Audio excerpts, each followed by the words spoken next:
Mumbai കൊളാബയിലെ president ഹോട്ടലിൽ കൊങ്കൺ കഫേയിൽ ഒരു താലി മീൽ കഴിക്കാൻ പോയതാണ്. ഓരോ ദിവസം അവിടെ ഫിക്സഡ് താലി മീലുണ്ട്. അപ്പം നമുക്ക് ചൂസ് ചെയ്യാം. ഞങ്ങൾ ചെന്ന ദിവസം കേരള താലി മീലിൽ 2-3 ഓപ്ഷൻസ് ഉണ്ടായിരുന്നു. അപ്പോൾ എനിക്ക് മട്ടൻ കറി വേണ്ടാന്ന് പറഞ്ഞുകൊണ്ട് അതിന് പകരം എനിക്ക് ചിക്കൻ കറി, ബാക്കിയുള്ളവർക്ക് മട്ടൻ കറി തന്നു. അപ്പോൾ അതിനകത്ത് തന്നെ നാടൻ ഫിഷ് ഫ്രൈ, പിന്നെ ചിക്കൻ എന്തോ ഒരു തോരൻ പോലെ ഉണ്ടായിരുന്നു, പിന്നെ ചിക്കൻ കറി, ഫിഷ് കറി, അങ്ങനെ പല പല ഓപ്ഷൻസാണ്. ആദ്യം അപ്പമാണ് സെർവ് ചെയ്ത്, പല പല കോഴ്സായിട്ടാണ്. അപ്പം ചിക്കൻ കറിയൊക്കെ കഴിച്ചു. പിന്നെ അതിൻ്റെ കൂടെ തന്നെ ഈ ഒരു ബൗളിൽ തൈര് സാധമാണ് കേട്ടോ ലെഫ്റ്റ് സൈഡിൽ ഇരിക്കുന്നത്. പിന്നെ അപ്പം കഴിച്ചു കഴിഞ്ഞ് അടുത്ത് തന്നത് നല്ല നാടൻ കേരള പറാത്തയാണ്. അതും ചിക്കൻ കറി അല്ലെങ്കിൽ ഫിഷ് കറി അതൊക്കെ കൂടെ കഴിച്ചു.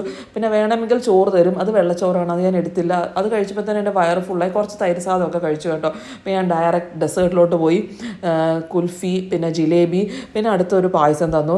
ഇത് ശരിക്കും ആദ്യമായിട്ടാണ് കേട്ടോ ഇങ്ങനെ ഒരു ഫിഷ് മീലും ഒക്കെ ആയിട്ട് കഴിക്കുന്നത്. ഫിഷ് ഫ്രൈ ഞാൻ രണ്ടാമതും മൂന്നാമതും ഒക്കെ വേണം എന്ന് പറഞ്ഞാൽ അതും നല്ലപോലെ കഴിച്ചു. നല്ല ടേസ്റ്റുള്ളൊരു ഫിഷ് ഫ്രൈ, റവയൊക്കെ വെച്ചിട്ട് ഫ്രൈ ചെയ്തൊരു ഫിഷാണ് കേട്ടോ.